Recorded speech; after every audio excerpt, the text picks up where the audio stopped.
câmaras técnicas e grupos técnicos ligados à violência da mulher, da criança, do adolescente, e também da saúde da cidadania da população LGBT. Mas, quando eu fui convidada para esse evento, eu comecei a ficar pensando nele, e pensei agora como psicanalista, e pensei agora como alguém que iria, de alguma maneira, precisar expandir os horizontes, eu fiquei brincando comigo mesmo, porque, na verdade, eu precisava pensar na relação entre lei e psicanálise. Né? E por que eu precisava pensar? Porque o crime do estupro ele não pode ficar concentrado na imagem de um Estado penal, de um Estado onde a penalidade ela vai representar uma imagem de que, a partir da punição, o estupro, o crime do estupro é efetivamente enfrentado. Então, eu pensei nessa relação da psicanálise com a lei, porque eu também penso na possibilidade de um enfrentamento mais integral sobre a questão do crime do estupro. E, se vocês puderem passar, então, o próximo slide, né? A questão, o próximo slide, então, por favor, tá? Já vou falar no próximo slide. A questão que me coloca como psicanalista é a questão de que, tanto para o direito quanto para a teoria psicanalítica, a sexualidade... Não, é o segundo, tá? Esse é o terceiro, tá? Bom, então, esse é o terceiro, isso. Então, tanto para o direito quanto para a teoria psicanalítica, o que está envolvido no crime do estupro é a questão da agressividade e da sexualidade. E quando nós temos essas duas questões, nós temos que nos referir à relação com a lei. Nós temos que o conhecimento jurídico ele se relaciona com a lei a partir da ideia de penalidade. O conhecimento psicanalítico se relaciona com a lei a partir da constituição do psiquismo. Então, a lei, na relação com a psicanálise, é o que me constitui enquanto sujeito. E a minha relação com a lei é uma relação, se de normalidade, de amor.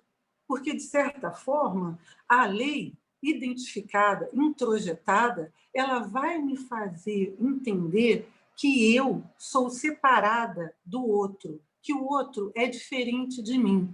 Vai me fazer entender que existe uma diferença entre gerações.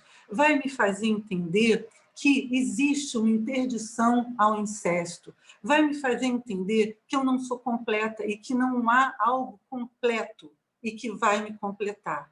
Então, a internalização da lei para a psicanálise tem a ver com saúde mental. De certa forma, isso traz duas imagens, né? Primeiro, a imagem do agente do crime. E essa imagem, diferente daquilo que a gente costuma ler em Código Penal, ou em processo, em Código de Processo Penal, não é a figura da insanidade mental. O que a gente costuma ver em relação àquele que pratica o crime do estupro é a figura do perverso. Se eu penso que é a lei que constitui o meu psiquismo, eu penso que o perverso tem um problema de amor, tem um problema de internalização, tem um problema de identificação com essa lei. E se eu falo isso, é porque eu entendo que o perverso, ele produz um tipo de defesa em relação à lei que divide o eu. O que é isso? Um eu cindido. Quer dizer que uma parte funciona de um jeito e outra parte funciona de outro. Mas o que isso quer dizer? Quer dizer que o perverso pode estuprar o enteado, a filha, enfim, né? No banheiro ao lado em que a esposa está dormindo. E depois sentar na mesa como um cidadão de bem e fazer um discurso sobre moralidade. Isso quer dizer que o perverso, aquele que atua o crime do estupro, ele pode raptar a filha de um casal de amigos, não é? Ele pode ter relações sexuais, a criança, né? Pode raptar uma filha, uma criança, né? Filha de um casal de vizinhos amigos, né? Vamos construir essa imagem, né? Pode ter relações sexuais com a criança amarrada, com a criança amordaçada, pode matar a criança e depois pode, inclusive, ter relações com o cadáver da criança e depois queimar. Não é? Eu estava lendo uma tese sobre a relação do direito com a lei. Foram 2 crimes que me chamaram muita atenção. Depois de praticar esse ato, ele pode ir lá consolar os pais da criança, pode ir no enterro, pode ir na missa de 7º dia. Isso não quer dizer que lá ele não esteja sofrendo, ele vai até sofrer, mas também vai sentir muito prazer quando efetua o ato. Então, é importante levar em conta que a figura do perverso é a figura de um sujeito psíquico cindido, que uma parte não se relaciona com a outra, e ele atua aqui e, ao mesmo tempo, atua lá. Não é? Então, ele é um cidadão de bem, é um cidadão, muitas vezes, acima de qualquer suspeita. E por que eu estou falando isso? Por causa dos atenuantes da lei.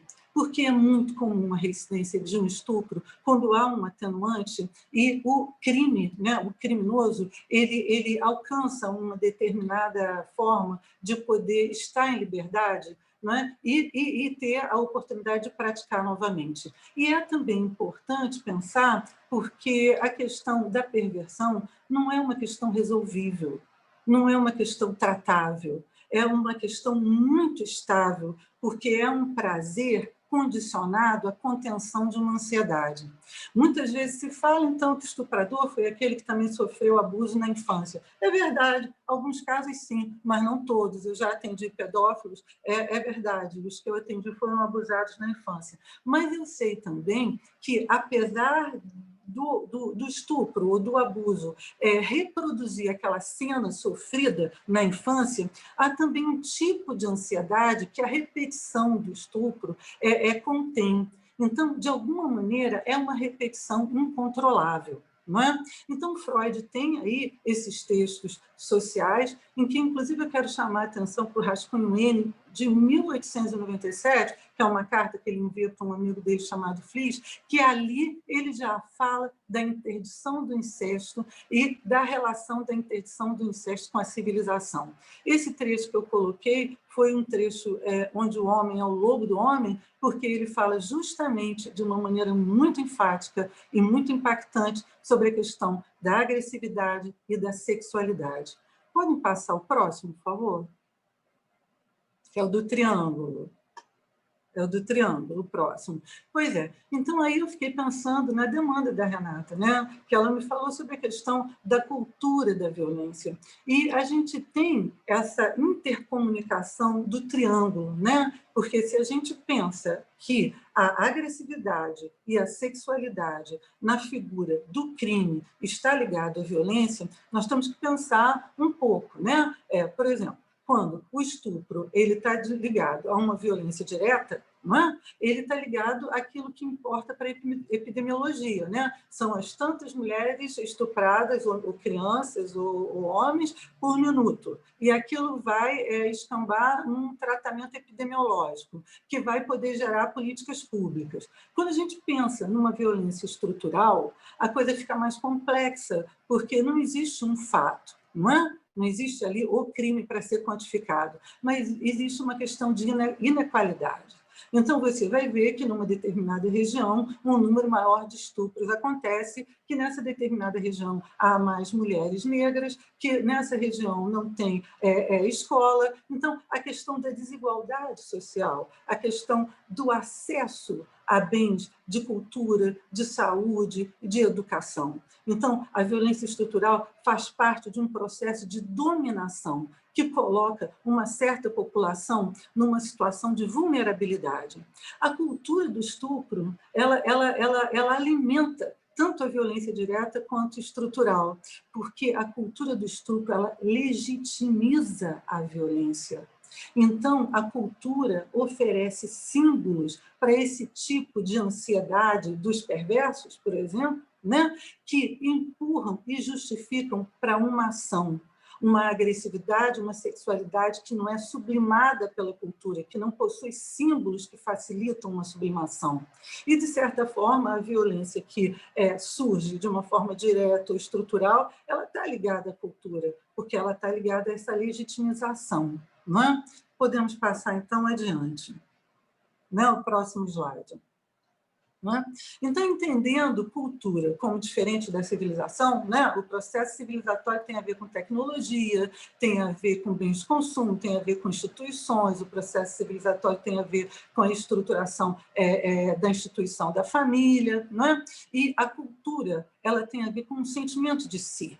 Ela tem a ver com uma imagem de si, ela tem a ver com um orgulho que pode ser nacional, um orgulho que pode ser individual, e o que articula o processo civilizatório, a cultura, é o corpo. E, no caso, o corpo que nos interessa é o corpo da vítima de estupro. Então, o que a gente pode pensar? O corpo da vítima do estupro ele está ligado a uma cultura que legitimiza o crime, né? Legitimiza a ação, né? E, ao mesmo tempo, ele está ligado a uma visão de mundo que nós temos como androcêntrica. Essa visão de mundo é a visão que coloca o homem como um modelo e a imagem do homem como uma referência. Não é a imagem de qualquer homem, é a imagem do homem viril, é a imagem do homem forte. Né? Se a gente grosseiramente puder falar, é a imagem do homem que é bem-sucedido. Né?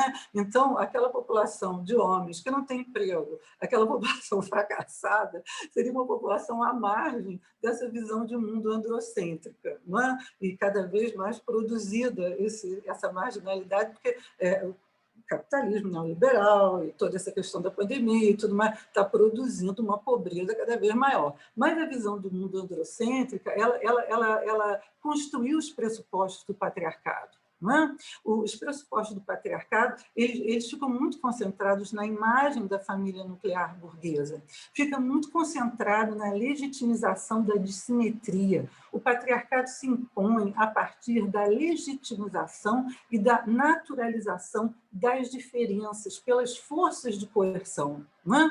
E os dois frutos do patriarcado são o machismo e a misoginia. A misoginia vem, primeiramente, da psiquiatria, né? Como se fosse um quadro clínico de homens que têm horror às mulheres, e o machismo em crise hoje em dia, né? Porque se na América Latina ele aparece primeiro como um machismo cavalheiro, né? O homem que sustenta a casa e protege a mulher, para depois ser visto como um machismo mais ligado à violência. Hoje, né, com essa questão, por exemplo, de homens que não encontram inserção no mercado de trabalho e ficam em casa, e as mulheres sustentam a casa em alguns períodos ou sempre, isso não quer dizer que em casa não exista violência. Não quer dizer que em casa não possa existir crimes, por exemplo, como os crimes de estupro. Tá? Pode passar, querido. O próximo. O próximo, então, tá?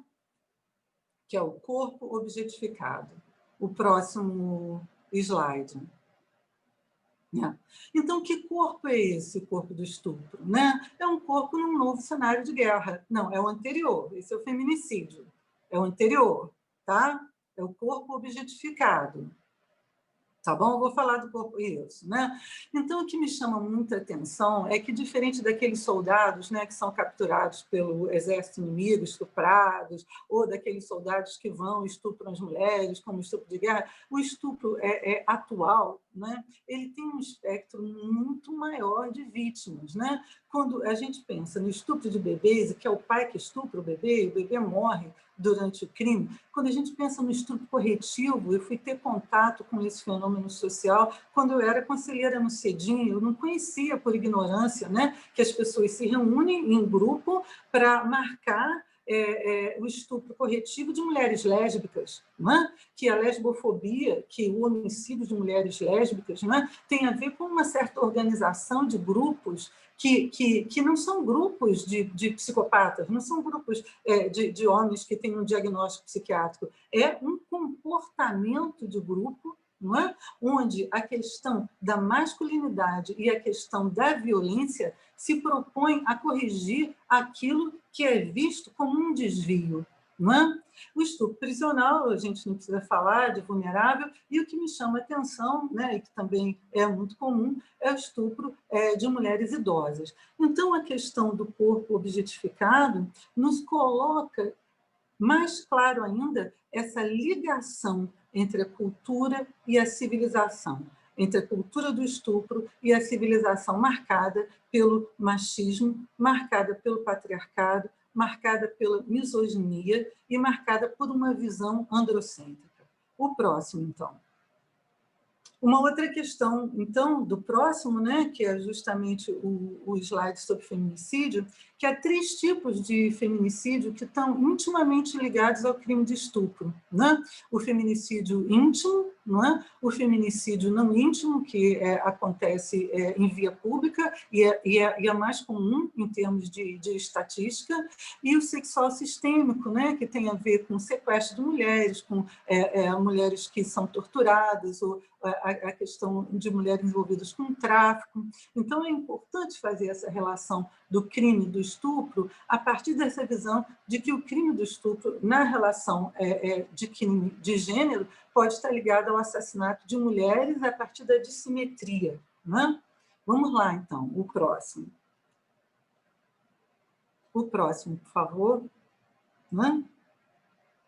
Então, não dá para não falar desses 2 fatos, que foram fatos jurídicos, por um lado, mas que me interessa a partir de poder encarar esses fatos como um objeto para a clínica psicanalítica, né? Porque a Antônia Barra ela era uma mulher de 21 anos que foi passar férias num determinado local. E, é claro, como toda mulher jovem, né, ela saiu, foi para a boate, bebeu um pouco, e os vídeos, né, da rua mostram que o Martim Pradenas levou ela para um determinado lugar, ela estava realmente bêbada, e a estuprou. E ela não denunciou. Então, é muito interessante, porque houve um certo silêncio, uma certa modalidade de silêncio. Né? Já a Mariana, né, ela denunciou. Então, o que a gente vê? A gente vê que hoje, né, a cultura do silêncio ela dá lugar à cultura da denúncia, mas, de certa forma, isso não confirma que todas as vítimas vão poder acreditar no relato sobre si através do testemunho como uma forma de elaboração do trauma.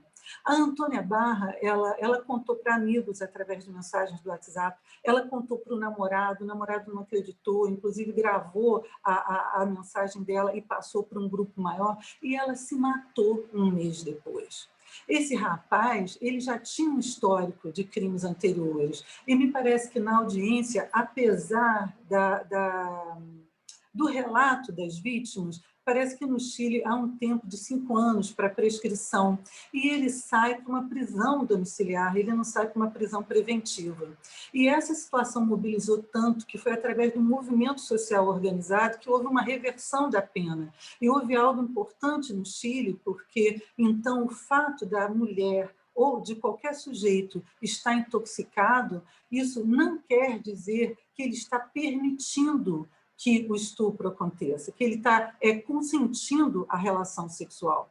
O caso da Mariana, né, quer dizer, colocando de lado a questão se o vídeo foi editado ou não foi, de como é que o jornal Intercept teve acesso a tudo isso, trouxe também uma certa mobilização social, mas nos aproximou da possibilidade do lugar de fala, o lugar de fala do testemunho. E esse lugar de fala é um lugar que está muito tá em interface com uma certa patologia social, que eu não sei se afeta o mundo jurídico, que é a patologia do reconhecimento. Se a gente entende que o testemunho é uma fala de si que interfere nos processos de subjetivação, quer dizer, faz parte dos processos de subjetivação e de elaboração do trauma, a gente entende que o testemunho pode ajudar a vítima a elaborar o acontecido. Se há uma patologia no meio social, como houve no caso da Antônia Barra, o namorado não acreditou, lá na questão da Mariana, né, o estupro culposo não existe, todo esse movimento, né, aquele que vai para o outro social a partir de uma fala que não é reconhecida, ele é duplamente vitimizado. Né? Se ele é duplamente vitimizado, né, acontece algo muito próximo daquilo que a gente entende como cinismo, né? O que é o cinismo, né? O cinismo é diferente do que a gente entende como um funcionamento neurótico, né? Da ideologia, por exemplo, né? Que você não sabe o que está fazendo, mas você faz. Você não sabe porque você sofreu um processo de esquecimento, um processo de recalque. Você faz sem saber o que está fazendo, né? Mas o cinismo na ordem social, o cinismo inserido nos laços sociais, você sabe o que está fazendo e continua fazendo. Então, o que acontece? Eu coloquei essa figura do Constantino aí, né? Ele foi falsamente demitido, porque ele foi depois admitido num outro canal de comunicação da própria rede, né? Da estação de rádio onde ele trabalhava. Ele vai e vitimiza, ele é o porta-voz dessa cultura. Ele diz que se fosse a filha dele, ele ia ficar do lado do estuprador, não é? Então, é muito comum a cultura do estupro vitimizar pela segunda vez a vítima. A vítima é a culpada do estupro. E, por um outro lado, esse cinismo, né, quando cai numa sentença equivocada, né, algo como um estupro culposo, ou algo como uma prisão que devia ser preventiva, mas que, a princípio, doméstica, né, domiciliar, não é? Isso faz com que a gente perceba que essa possibilidade de elaboração no laço social, através do testemunho, através da denúncia, apesar de nós estarmos inseridos agora na cultura da denúncia da violência, ela não se consolida. Ela não traz para o laço social o tipo de confiança necessário, né? E o que acontece é que a vítima, além de ficar duplamente vitimizada, ela retorna para um estado de objetificação, né? E o que isso quer dizer? Isso quer dizer vergonha. Então, você pode ir para o próximo slide, que é o último. Quando eu me refiro à vergonha, eu me refiro à vergonha traumatogênica, porque o sofrimento dessas vítimas é um sofrimento narcísico, né? A questão do suicídio, a questão da autoviolência, não é? E, ao mesmo tempo, é uma vergonha que se autoalimenta, porque é uma vergonha que também cinge o eu, né? Quer dizer, o perverso, ele já vem cindido pela própria estruturação, e as vítimas, por vergonha, começam também a sofrer um processo de cisão do eu. Só que esse processo de cisão do eu na vítima, ela coloca, por um lado, um eu que começa a julgar depois da violência sofrida, e coloca aquilo que nós chamamos de supereu, que é uma instância julgadora, né, a julgar de uma forma arcaica.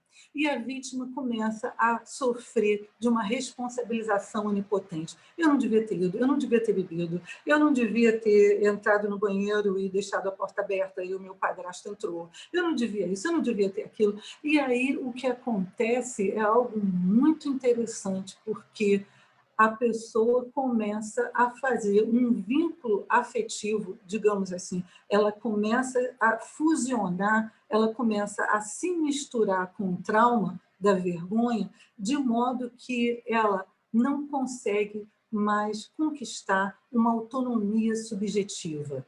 Tudo depois do trauma, o que é bom passa a ser ruim, não é? E aí você tem defesas muito graves, porque você tem defesas que alimentam a vergonha, não é? Porque você começa a se responsabilizar de uma maneira onipotente, não é? Ou então você começa a introjetar o agressor, e se você começa a introjetar o agressor, você tem o assassinato da alma, porque você já não leva mais em conta os seus desejos, não é? Você tem a cegueira da alma, porque você, de alguma maneira, se sente muito excitada quando você é revitimizada e, ao mesmo tempo, abandonada. E há uma regressão de afetos, e essa regressão de afetos ela não consegue ser mentalizada por causa da cisão. E quando é uma cisão que coloca para o corpo os afetos que você não consegue pensar, não são só a somatização, são os casos de suicídio, por exemplo. Então, tem casos de suicídio, como o dessa menina lá, da Antônia Barra, que são feminicídio. Então, a questão da vergonha e da culpa, eu acredito que são aquilo que caracteriza, né, pelo menos nas pessoas que eu atendi, o sofrimento das vítimas. Tá bom? Então, pessoal, foi isso de uma maneira bem rápida, tá? Se alguém se interessar, eu tenho o que eu escrevi a respeito dessas apresentações e posso enviar para a clínica, tá? Mas então vamos agora, né, para o debate. Pessoal, vamos abrir para os comentários no chat, por favor, tá? Porque agora vamos ter um bate-papo entre as convidadas, tá? E aí eu vou organizando a ordem dos pedidos de fala, tá bom? Então agora, doutora Liane, doutora Mageli, por favor. Vamos começar com o nosso bate-papo. E aí, Liane, quem começa? Quer que eu faça as minhas anotações aqui, então? Bem, então, boa noite para todas e todos, né? Inicialmente, eu gostaria de agradecer o convite do Instituto Horizontes, né, através da doutora Richelle, para estar aqui nessa noite, contribuindo com esse debate, né, que eu tenho certeza que vai ser riquíssimo, né, ao lado da doutora Manola e da doutora Liane. Depois dessa brilhante exposição aí da doutora Manola, né, acho que muito pouco vai restar para a gente, né, Liane? Isso.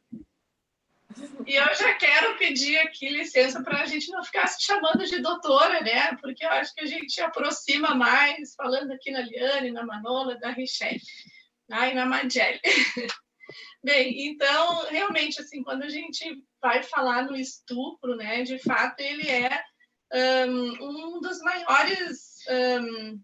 uma das maiores violações de direitos humanos contra as mulheres, né? Eu considero assim que é uma das maiores, das mais graves, especialmente por todas essas repercussões psíquicas, né, psicológicas, que foram extremamente bem expostas aí pela doutora Manola, né? E eu vi que ela falou ali também na questão da cultura do estupro, né? E quando a gente começa a falar nesse tema, assim, e que surgiu, né, a cultura do estupro, que veio à tona através dessa mobilização social, que eu acho que ela é extremamente importante para que ocorram as efetivas mudanças nessa sociedade que a gente espera, né? Mas aí eu vejo também, Manola, que a cultura do estupro, na verdade, ela é uma subcultura, né, do sistema patriarcal, do machismo, né? E que vem reproduzido em diversos espaços, né? Hoje a gente aqui está falando do estupro, mas a mulher, pelo fato de ser mulher, ela sofre diversos tipos de discriminação e em todos os espaços, né? Em todos os espaços da vida. Desde que ela está, muitas vezes, na barriga, né? Está sendo gestada, ela também sofre violência, né? De forma direta ou indireta, quando a sua mãe, né, muitas vezes é agredida, e eu não digo nem somente aquela agressão física que deixa marcas, mas também da agressão psicológica, né? Que vai sendo internalizada e aquele bebê, então, já é gestado dentro de um ambiente, assim, de violência, né? E acaba partindo, então, para a questão até da violência transgeracional, né? Porque depois aquele neném nasce e acaba vivendo, sobrevivendo dentro daquele sistema que lhe é mostrado primeiramente pela família e depois, quando ele vai ter o contato com a sociedade está reproduzindo justamente isso, né? Aquela cultura que é incrível, mas a gente vê lá ainda, lá das ordenações filipinas, né, desde que o Brasil era colônia de Portugal, e que a proteção para a mulher que era violada era quase que inviável, porque, primeiro, que no caso de estupro, por exemplo, para ser considerado estupro, a mulher tinha que gritar muito, ela tinha que conseguir mostrar para todo mundo, né, no momento do estupro que ela estava sendo estuprada, ela tinha que ficar com marcas, ela tinha que ter lesões visíveis e ela também tinha que ser virgem, porque a mulher, naquela época e até pouco tempo atrás, até ainda o Código Penal, antes do nosso atual Código Penal, a mulher tinha que ser mulher honesta, né? Para ter, então, aquela proteção jurídica. E isso a gente vê ainda resquícios, tivemos, né, no Código Penal de 1940, né? Claro que houve modificações, então no atual nós já não temos mais isso, mas até pouco tempo, eu digo 1995, por exemplo, o autor daquela violência sexual, se ele casasse com aquela mulher que ele abusou sexualmente, ele tinha extinta a sua punibilidade, ou seja, ele não era punido por isso. Por quê? Porque o que interessava, então, o que era tutelado, era a honra daquela mulher. E, na verdade, não era a honra daquela mulher, é a honra da família daquela mulher. Porque a mulher em si, a vítima, ela tinha papel nenhum na proteção, né? Ninguém enxergava ou estava preocupado com o que sentia a vítima, quais as repercussões pessoais, né, psicológicas da vítima. A questão toda era o que a sociedade ia pensar dos pais daquela vítima, se ela fosse solteira, porque a mulher ela era criada para casar, né, e casar bem, né? E para casar e casar bem, ela tinha que ser honesta, ela tinha que ser virgem, tanto que até pouco tempo atrás nós tínhamos no Código Civil, até 2002, que se a mulher não fosse virgem, também era uma causa possível de anulação do casamento. Então, veja, a mulher, por muitos e muitos motivos, ela deixava, né, de ter proteção. A mulher, por conta desses julgamentos morais, né, impostos a partir desta construção dessa sociedade que a Manola muito bem também reproduziu, a mulher, por muitos anos, ela se via obrigada a se manter num casamento, né? Num casamento onde ela era infeliz, onde muitas vezes ela casou sem amor, porque os casamentos não eram por amor, eram por interesse, né, das famílias. Ela tinha que se manter, então, em situações de abusos, de violência, porque se ela se separasse, era muito pior, porque ela ia sofrer todas as outras rejeições na sociedade, né? Ela não ia poder nunca mais entrar numa igreja, né? E na época a gente também tinha a Igreja Católica, né, dominante aqui no país, e era um espaço de frequentação da família, especialmente da mulher. A mulher, na verdade, ela tinha que obrigatoriamente estar sempre na igreja. Era uma das funções da mulher, né? Da mulher mãe, da mulher dona de casa, e ela tinha que ir para a igreja. Então, a gente vai vendo que essas coisas aconteceram lá em 1800, 1700, 1500, mas a gente ainda tem elas muito presentes aqui na nossa sociedade, né? A própria questão da mulher ser vítima de uma violência sexual, até qualquer outro tipo de violência, a mulher ser vítima de uma violência, de um abuso, e ela traz dentro de si aquela vergonha, né, de ir denunciar, e sempre aquela sensação de culpa, né? Ela sempre acha que ela é a culpada ou que não vão acreditar nela. Porque as próprias instituições, né, que têm que acolher essa mulher, por exemplo, no momento de uma denúncia e depois em todas as outras etapas, ainda precisam estar melhor preparadas, serem capacitadas para saber acolher aquela mulher, né, ter um olhar diferente, né, um olhar atento para a questão de gênero, né, não fazer julgamentos morais, porque é isso que muitas vezes acontece ainda, infelizmente, né? A mulher chega para registrar uma ocorrência, pois é, mas tu tá caindo de bêbado, ou seja, fazem questão de demonstrar que a mulher está bêbada, está caindo de bêbada, para desacreditar aquela mulher, como se, pelo fato dela ter ingerido bebida alcoólica, que ela pode beber, assim como os homens também podem beber, mas também está dentro daquele rótulo, né, dos estereótipos que não são destinados para a mulher. Então, a mulher é aquela, como eu disse, a mulher é honesta, ela não pode beber, ela tem que andar com uma roupa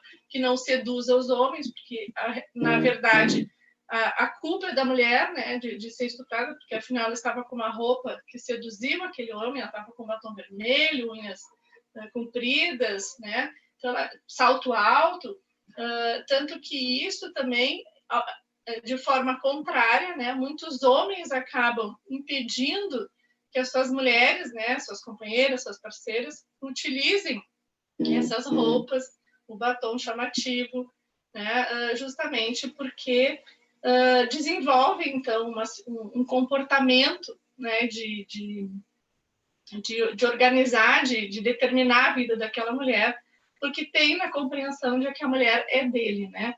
E se ela sair desse jeito, ela vai estar chamando a atenção de outros homens e estará sujeito à infidelidade. Então, eu acho que a partir daí a gente já tem alguns elementos assim para falar, né? Só quero terminar essa parte dizendo ainda que o estupro, agora em 2017, né, através do Anuário Brasileiro de Segurança Pública, foi identificado que a cada 10 minutos, né, há um registro de estupro aqui no Brasil. Então, são aproximadamente 164 estupros que são notificados. E pensando, então, naquelas causas que muitas vezes as mulheres não notificam e que elas também acabam coincidindo com o sofrimento psíquico que a Manola falou ali, né, que a vergonha, a revitimização, a culpabilização da vítima, né, e o próprio também preconceito jurídico, né, como eu disse, de ainda julgarem moralmente aquela mulher, né, por diversos fatos, aspectos até da vida pretérita, né. Então, em vez de se ater aos fatos especificamente que estão sendo julgados, muito se busca da vida pretérita daquela mulher para desqualificar, para humilhar, para expor aquela mulher. Então, acho que para começar é isso. Vamos vir ali a Liane. Está com o teu microfone fechado, Liane.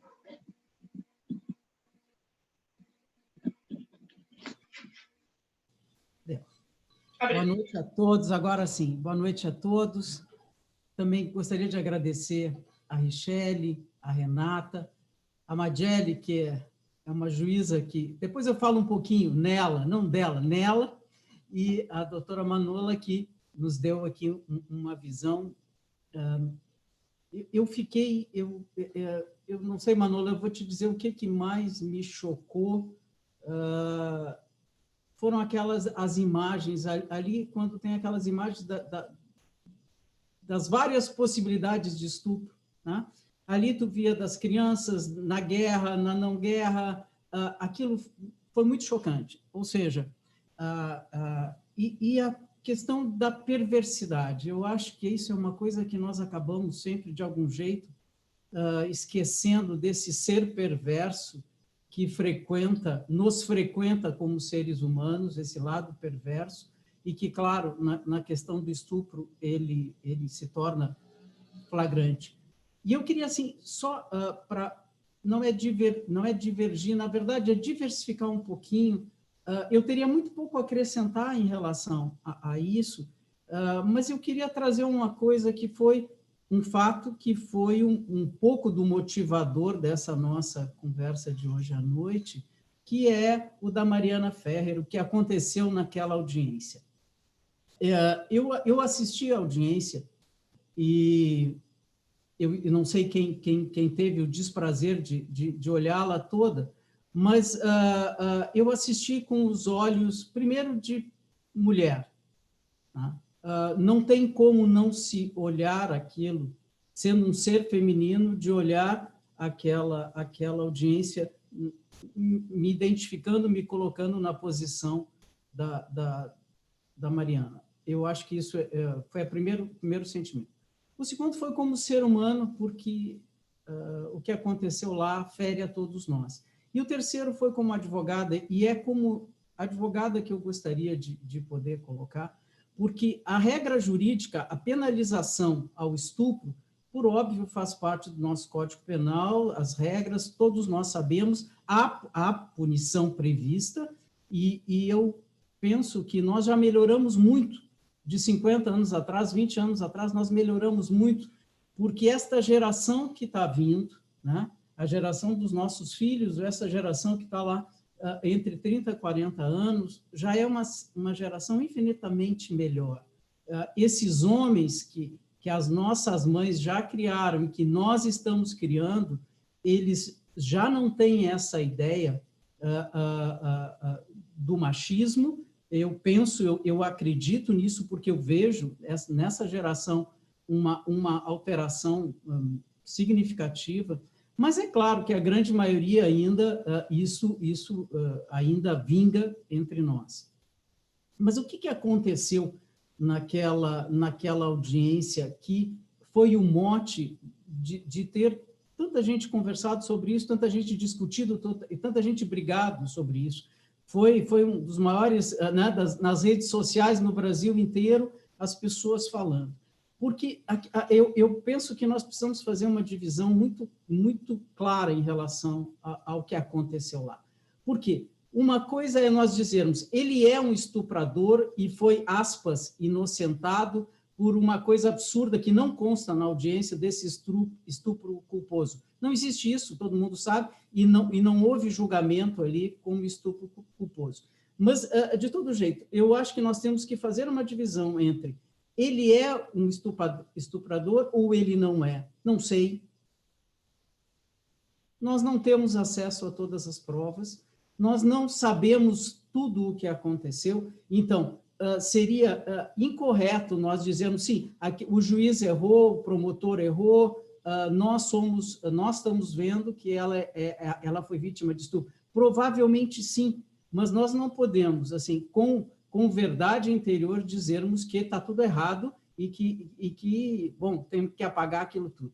Eu acho que o que nos chocou, ou pelo menos a mim, e acompanhei algumas discussões em relação a isso, foi a forma como esta moça foi colocada naquela audiência, e aí eu faço um parênteses, as audiências virtuais são terríveis. Hoje tem um movimento na OAB, Marielle deve estar acompanhando isso, para não aceitarmos, ou não aceitarmos, eu acho que essa é a palavra, audiências virtuais, porque o juiz precisa ter o olhar, o juiz precisa olhar para a pessoa. As testemunhas precisam olhar para o advogado, para o promotor, para o juiz. As pessoas, não, elas, nesse espaço virtual, há muita proteção para a loucura. E num espaço adequado, como é um consultório, né, um espaço adequado, há controles muito mais efetivos do que nesse espaço virtual. Então, me parece isso é uma colocação. A OAB toda está se buscando que não haja audiências com testemunha, com instrução, audiências de instrução fora virtuais. Não sei se vamos conseguir, se não vamos, se a realidade vai suplantar a nossa vontade e o que seria o melhor, não sabemos ainda não sabemos. Mas o que foi terrível naquela audiência? Foi que nós vimos, assim, um advogado, e aí eu posso me permitir dizer isso, né? Aquilo não é o exercício do seu ofício, ele não estava advogando, né? Eu advogo para alguém em nome de algo, né? Em nome de uma causa. Ele estava sendo um agressor. A verborragia, as palavras que ele usou são de agressão. Isso não é o exercício na defesa do seu cliente. Ele poderia ter argumentado e fundamentado, pedido, falado, mas o que ele fez foi uma agressão pessoal. Então, ali era um homem com o seu psiquismo interno, que a gente via ali como era formado, né? Como ele se manifestava, num ambiente onde ele tinha um poder. E ali ela era a vítima naquele momento. Se ela era mesmo a vítima, se ela participou ou não, se ela bebeu ou não, o que ela fez, não era ali que as coisas seriam definidas no todo, porque isso é um processo de instrução. Existem os elementos que tem um juiz que vai olhar as provas, tem um promotor que vai apresentá-las, tem um advogado de defesa, tem um advogado que está acusando. Então, as pessoas vão ser ouvidas, as testemunhas vão ser ouvidas. Então, o que foi terrível foi a condução daquela audiência. Aquele advogado, a mim, me envergonhou. Me envergonhou. Por quê?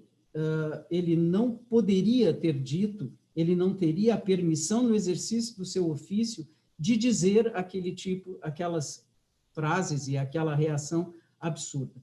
Essa foi uma coisa. A outra, que é uma coisa sempre difícil de dizer, porque se houve edição daquela audiência, nós não sabemos, uns dizem que sim, outros dizem que não, se viu uma posição de um juiz que poderia ter sustado aquilo, ele até tentou. Os juízes, e é bom que se diga isso, a Marielle sabe bem, numa audiência com ela jamais aquilo teria acontecido, e com a grande maioria dos juízes que eu vivo o meu dia a dia, não permitiriam aquilo mesmo, interromperiam aquele advogado, mandariam que ele usasse as palavras adequadas e aquilo não teria acontecido. Então, algo naquela formatação daquele ato, daquela audiência, nos chocou. O crime em si, ou a possibilidade de ter havido estupro, já é chocante por si só, e as razões já foram elencadas pela Manola, pela Madiele, e por tudo. Eu estou me detendo no ato porque aquilo nos choca como pessoas, porque poderiam ser qualquer uma de nós ali. Nós, nossas filhas, nossas amigas, nossas mães, né? Porque aquilo pode acontecer.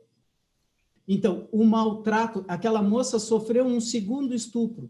Se estupro houve, ela foi duplamente estuprada pelo sistema daquela audiência, pela forma como o advogado se dirigiu a ela e a tratou, e a forma como ali quem deveria e poderia, e tinha aquela relação de poder, porque há uma relação clara de poder numa audiência, um juiz, ele tem o poder de controlar a audiência, um Ministério Público, e os advogados também têm o dever de ter lisura, de ter equilíbrio.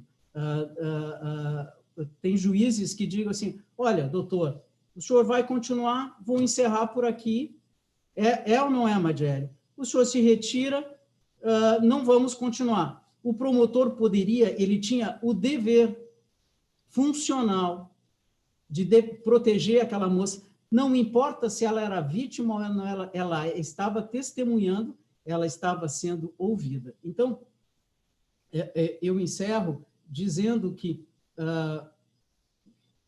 é chocante quando nós vemos algo que por si só já é absurdo, já é triste, já é terrível, se rechaça, a nossa natureza rechaça, e vendo esta mesma pessoa, que, de novo, eu não pré-julgo o resultado dessa audiência, desse julgamento, perdão, por desconhecimento da integralidade das provas. E a gente tem que cuidar disso, porque cada caso é um caso. Nós não podemos fazer essa generalização. Além de a generalização ser uma coisa burra, ela é desrespeitosa com as pessoas. E nós temos que começar, o respeito parte de quem pode fazer uma avaliação em relação a isso. Então, eu encerro dizendo que ali foi um triste fato, a OAB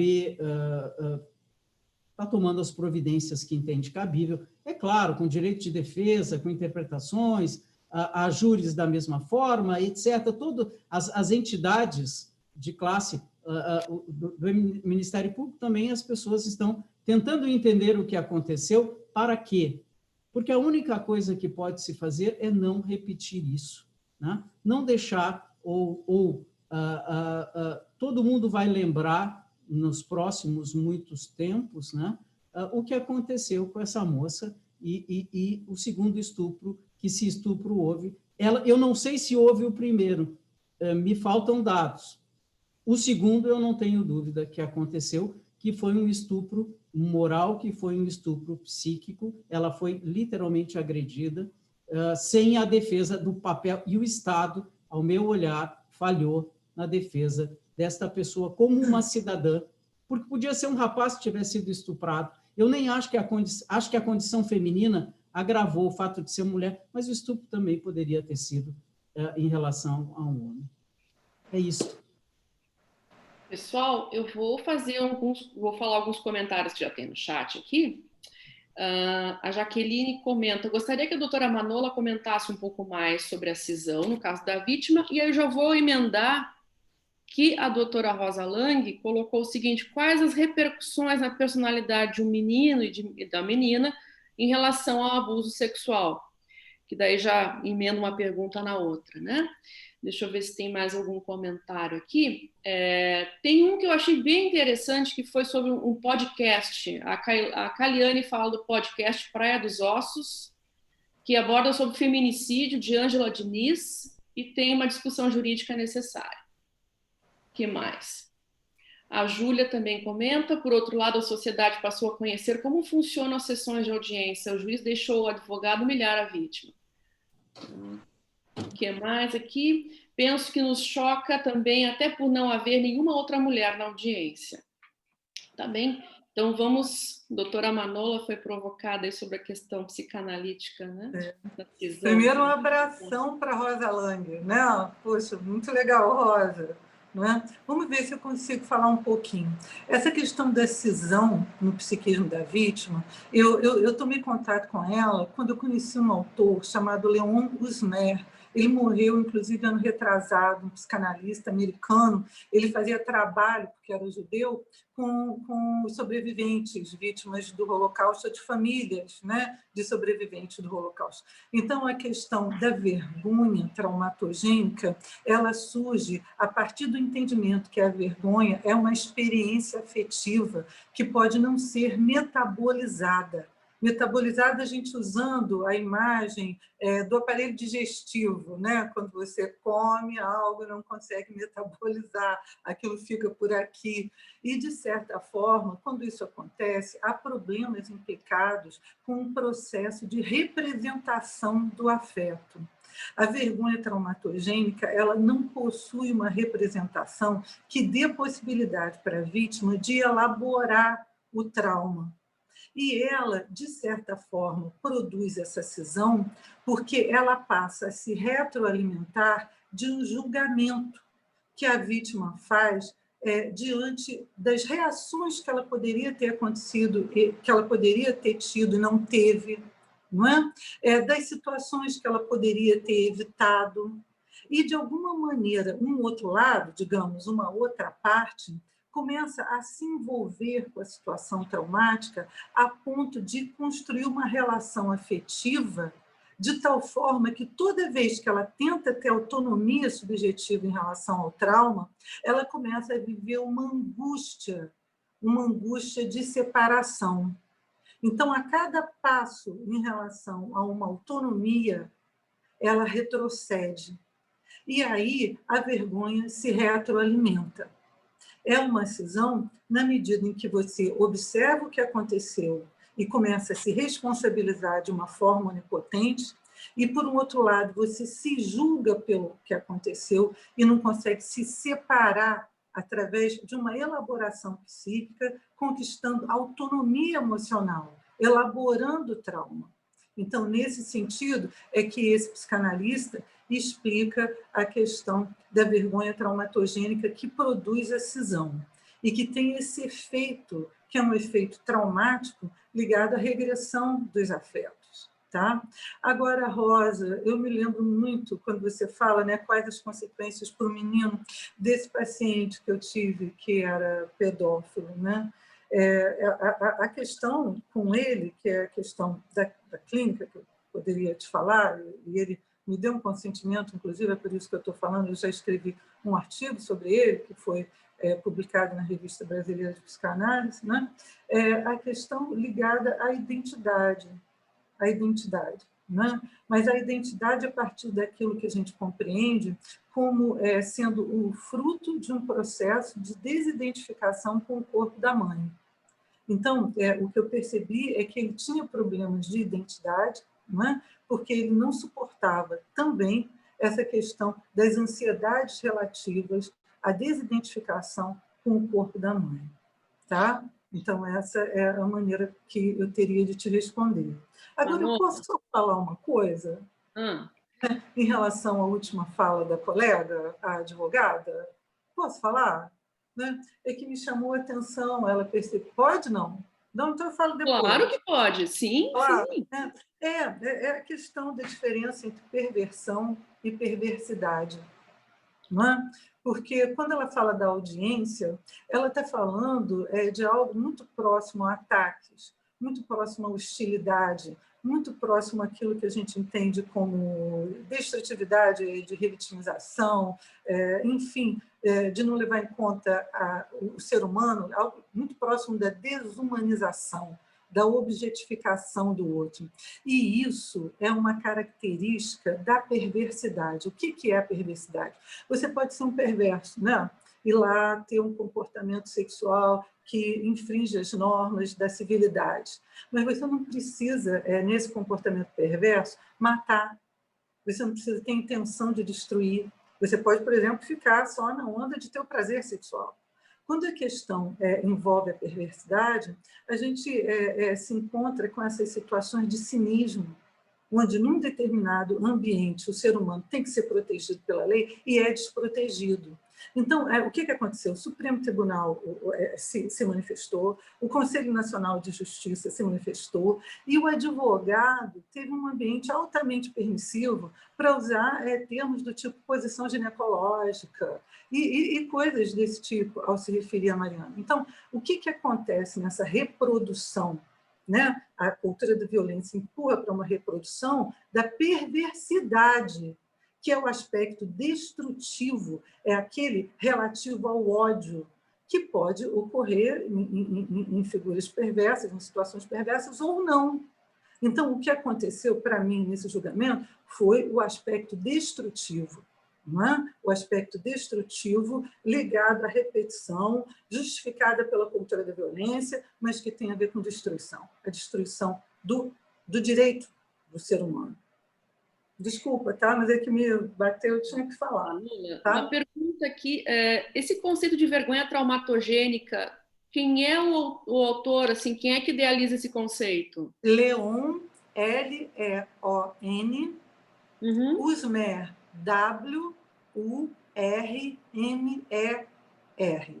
Leon Usmer.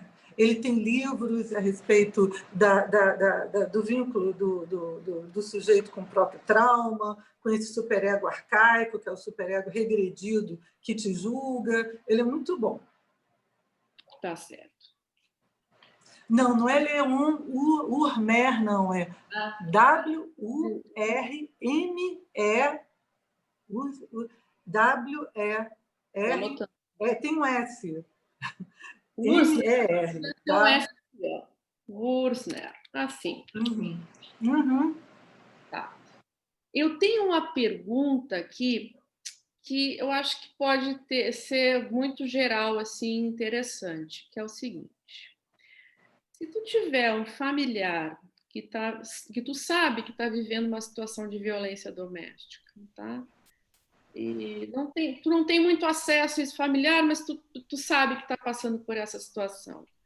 O que eu, como familiar, posso fazer para ajudar? É uma pergunta difícil, né? Porque às vezes a gente também tem limite dentro, né, da vida privada das pessoas também. Eu penso que hoje vocês viram que tem agora toda essa propaganda dizendo assim, em vida de marido e mulher se mete a colher, né? E onde é que se mete a colher? Quando há violência, quando há maus tratos, porque as relações, alguém tem que meter a colher. Claro que não é uma discussão, nós não podemos entrar na intimidade daquele casal, daquela família, mas é um dever, é um dever que nós temos. Se sabemos e presenciamos, ouvimos atos de violência, agressão nem se fala, né? Mas porque a violência pode ser verbal, né? Quantos ferem com as palavras? Dói igual, né? Só não deixa marcas aparentes, as marcas são na alma. Então, nós podemos sim denunciar. Há formas disso ser feito. O que acontece é que todo mundo fica receoso, mas entre o receio e a observação de que a constatação de que há violência envolvida, eu entendo que todos nós podemos, existem delegacias próprias para isso. E as pessoas são, vejam, eu acho que tem algo que é importante para quem frequenta, né? Algumas vezes, hoje, as mulheres, existem delegacias especializadas, elas são acolhidas. Claro que não é um acolhimento pleno, mas elas são ouvidas, elas são cuidadas. Eu diria assim, nós melhoramos de novo. O sistema de proteção à mulher está em evolução e hoje nós temos delegacias especializadas, ela será ouvida, ou esta pessoa que vai denunciar também será ouvida. Eu acredito nisso, vejo isso. Claro que há exceções, bom, nós vivemos num mundo de exceção, mas se acontecer, tem que denunciar, é isso. Eu Posso complementar aqui? Oi? Posso complementar aqui. Eu também sempre gosto de fazer uma abordagem, assim, que antes de chegar também na denúncia, que eu acho que ela é muito importante, mas eu acho que aquela mulher que está vivendo uma situação de violência doméstica e muitas vezes está num ciclo de violência e que ela também não se percebe vítima, ou ela mais ou menos se percebe, mas ela também não vê alternativa para sair, porque justamente ela não contou que ela está sofrendo essa violência para ninguém, ela tem aquela vergonha, ela acha que a família, né, não vai compreender, e isso acontece muito, né? Infelizmente, a gente tem ainda muitas famílias que não acolhem as mulheres que estão em situação de violência doméstica, né? Acham que a mulher tem que continuar submetida a essa situação por toda essa questão cultural que a gente vem falando aí, né? Tipo, filha minha casou, não quero saber de filha deixada. E a gente acha que isso não é real no mundo atual, e é real, né? Eu já recebi relatos, assim, por exemplo, de mulheres, há pouco tempo atrás, numa capacitação que eu estava fazendo para professores e professoras estaduais, de o quanto uma irmã, né, estava sendo deixada de lado, né, na questão da divisão patrimonial em razão da morte dos pais, pelo fato de que ela tinha optado por se separar do marido, que era alcoólatra, e que a agredia, né, a agrediu por mais de 20 anos. Então, quando ela se separou, a família toda rompeu com ela. E no momento que os pais morreram e que tinha, então, foi aberta a sucessão, ela estava lá lutando porque ela estava tendo muita dificuldade de conseguir ter os mesmos direitos que os irmãos, né, naquela divisão igualitária dos bens, porque o pior tinha que ser deixado para ela, né, e os irmãos, então, que queriam ficar com o melhor. Muito embora a gente saiba que a lei diz que é tudo igual, mas, ou seja, quando as pessoas não se entendem, tem que partir para o litígio, né? Então, aquilo que poderia ser resolvido, né, rapidamente num tabelionato, virou um processo judicial e que não se resolvia. Então, vejam que, de várias formas, se a gente começar a olhar para o lado e para a vida da gente, a gente vai encontrar esse tipo, né, de resposta da família. Mas, de outro lado, se o familiar está atento e identificou aquela violência, eu acho que ele tem que dar um jeito de conseguir chegar naquela mulher e, né, ter um diálogo, uma escuta ativa, né, sem aquele julgamento, e tem que estabelecer esse contato, porque quanto mais distante a gente ficar daquela mulher, mais submersa naquela situação de violência ela vai ficar. Então, eu sempre oriento isso, né? Ainda mais nessa situação assim de pandemia, nunca ficar sem contato, então, com a mãe, com a irmã, com a amiga, que tu sabe que está vivendo aquela situação, né? Manda um WhatsApp, faz chamada de vídeo, né? Ou seja, fica todo dia falando, porque às vezes é um detalhe que precisa ali, né, para ela despertar naquele momento e tu poder dar ajuda, né, e fazer a denúncia. Bem, se a vítima não está naquele momento numa situação de colaboração, né, em razão de diversas questões que a gente sabe que, né, que existem, e é difícil mesmo, a gente também pode fazer uma denúncia, ela inclusive pode ser anônima, ela é anônima, que é através do Ligue 180. O Ligue 180, então, qualquer pessoa que sabe que alguma mulher está sofrendo violência, não precisa ser só violência doméstica, mas qualquer tipo de violência, pode fazer a denúncia. Aí, o que vai acontecer? Aquela denúncia feita vai ser encaminhada para a polícia para investigar aquela situação. E, a partir daí, vai ser acionada a rede de proteção existente lá no local onde aquela pessoa vive. Então, é muito importante isso, né? E outra coisa que eu queria chamar a atenção, porque hoje até aconteceu um caso, porque seguidamente, em função, estou há 11 anos trabalhando aqui no Juizado da Violência Doméstica, né? Então, acaba que, às vezes, uma amiga da amiga tem um problema, né? E entrou aqui em contato, e ela estava justamente me dizendo, olha, eu estava falando com uma pessoa que me pediu ajuda, que queria fazer uma denúncia e tal, e agora eu perdi o contato com essa pessoa e estou desesperada. Então, uma dica aqui muito importante, muito valiosa. Quando a gente está tentando ajudar alguma vítima de violência doméstica, é sempre muito importante a gente ter vários tipos de contato com aquela vítima. Ah, eu não tenho contato dela, eu tenho dela, o telefone dela, o e-mail dela, o WhatsApp dela, o que for. Mas pega o contato da mãe, da amiga, da irmã, do vizinho, tenta de alguma forma, né, ter outras formas de contato, porque numa emergência que tu não consegue falar com ela, tu pelo menos vai ter um outro caminho que também vai poder te ajudar, né? Então, eu acho que essa é uma dica bem interessante. Bom, e aí a questão do 180. E é claro, toda vez que a violência estiver acontecendo, estou vendo que aqui no lado da minha casa, no apartamento do lado, está uma pancadaria, está uma gritaria, né? Está uma situação de violência. Estou vendo que a situação está tensa. Telefona para o 190 e chama a brigada militar, né? Ou a polícia militar, dependendo do local onde né? Se é em outro estado, é a polícia militar.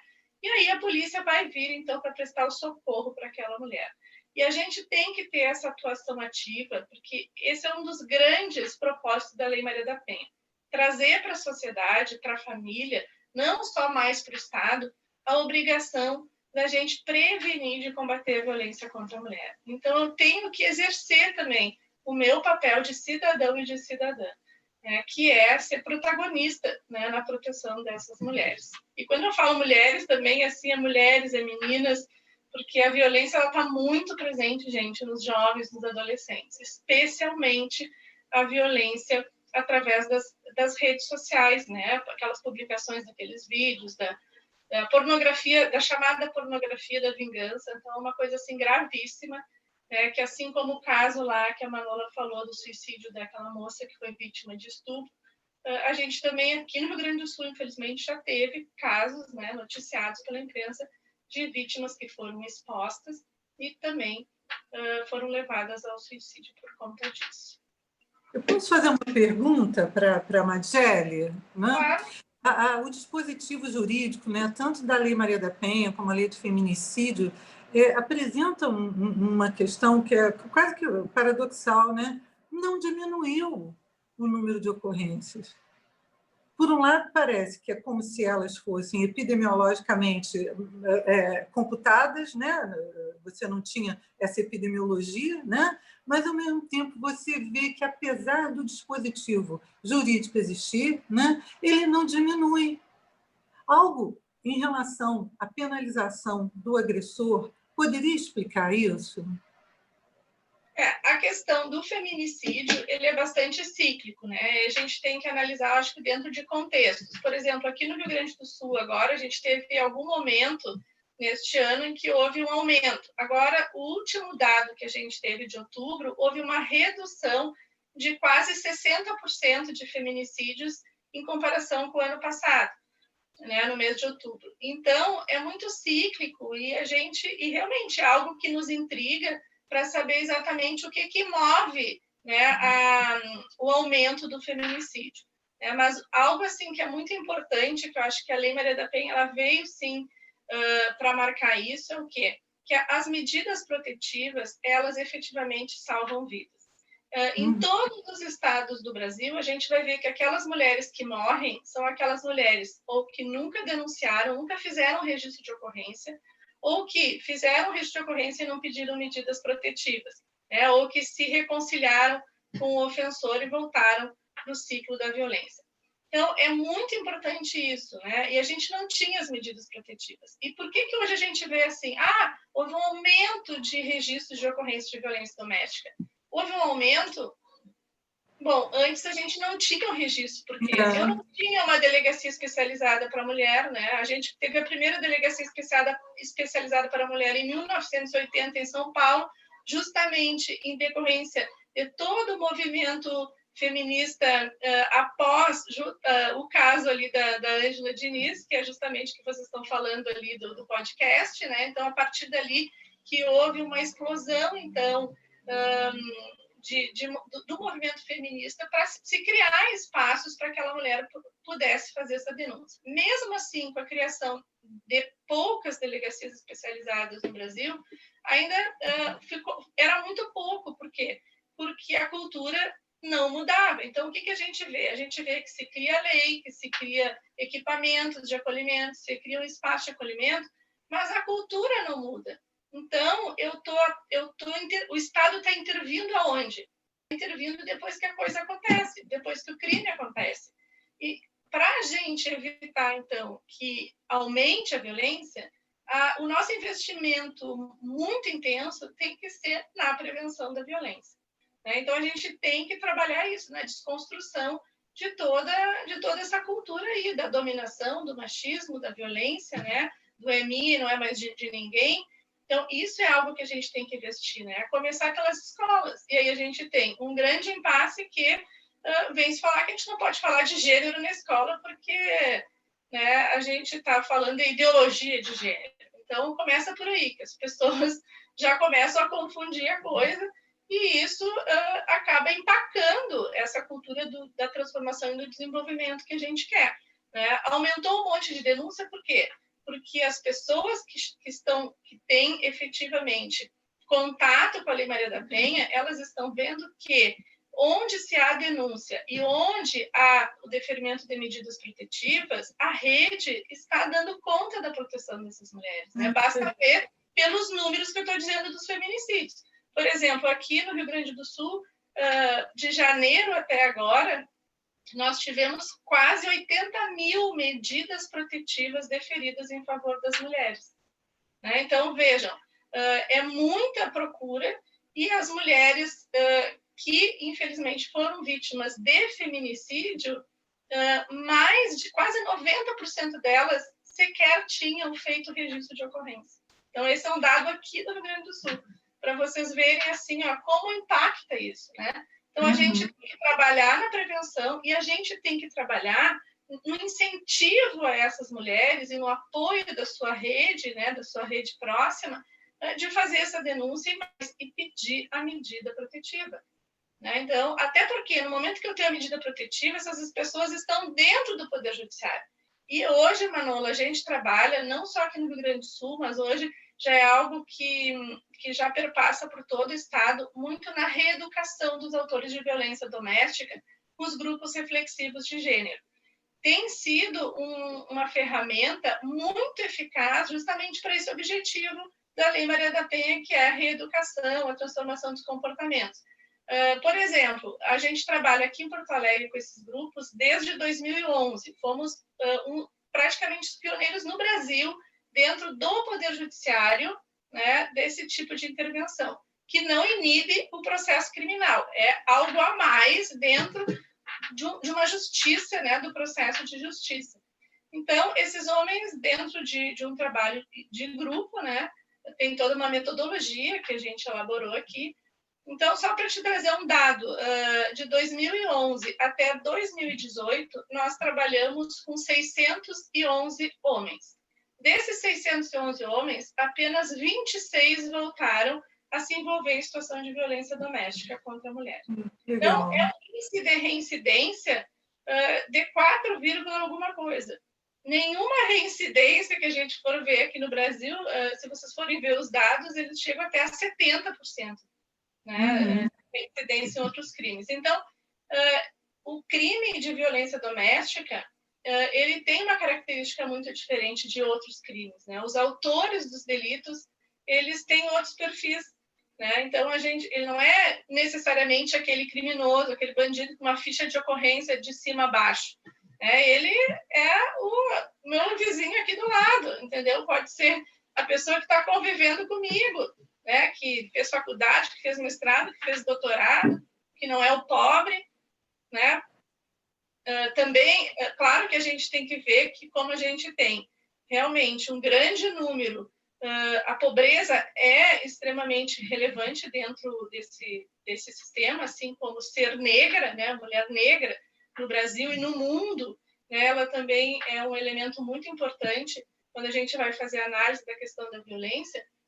Não só disso, outras interseccionalidades, né? Os marcadores sociais, eles têm que ser muito presentes na análise, justamente para a gente trabalhar na prevenção. Então, eu tenho que analisar aqui no Rio Grande do Sul, né? O que eu tenho mais presente nesses marcadores sociais para atuar, então, de forma preventiva, né? Dando possibilidades para evitar essa violência. Então, hoje a gente está convivendo com muitas coisas novas, né? A gente está convivendo, por exemplo, com mulheres que vêm de outros países, por exemplo, as haitianas. É o maior problema, vocês não imaginam, para a gente aqui no sistema de justiça, muitas vezes ter que acolher as mulheres haitianas. Por quê? Elas não falam português, elas não falam espanhol, elas falam muitas vezes francês, ou também aquela outra, uma língua específica lá deles. Então, vocês imaginem chegar numa delegacia. Até que em Porto Alegre, a gente consegue alguém de uma ONG, porque eles são bem organizados aqui, e se consegue isso. Agora, imagine no interior, que esses haitianos e outros imigrantes, eles estão espalhados em todas as cidades do Rio Grande do Sul, lá no interior. Então, como é que vocês imaginam que nós vamos fazer um acolhimento para aquela pessoa? Que ela vai fazer uma denúncia, como ela nem sabe que lei tem aqui no Brasil para proteger ela, se tem lei ou se não tem, se ela pode continuar apanhando aqui, porque ela apanhava também lá no Haiti. Então, vejam que são muitas questões, né, que a gente precisa se preparar para poder dar esse tratamento, esse acolhimento e para prevenir, né? Que eu acho que o fundamental é a gente fazer esse trabalho muito de prevenção. Que legal esse grupo, hein? Não, foi maravilhoso. Eu achei o grupo, não é? O grupo de homens, não é? Maravilhoso. E o resultado, né? É impressionante o resultado relacionado à reincidência. Eu acho que hoje, agora, contemporaneamente, termos como masculinidade tóxica, né? É muito divulgado, né? E a desconstrução da virilidade, né? Não associando virilidade à masculinidade. Então, eu acho que é um trabalho de cultura mesmo, né? Que envolve prevenção e envolve assistência. E Manola, e a todos, né, que estão nos assistindo aqui, nos ouvindo, na verdade, a gente também tem que pensar pelo lado do homem, né? Eu vejo que tem vários homens nos assistindo. Os homens também sofrem com essa cobrança da sociedade, né? Muitas vezes o homem tá consciente, ele sabe, realmente isso não é legal, mas se ele está num grupinho de homens ali, de amigos do futebol, ele não tem como não rir de uma piada machista, entendeu?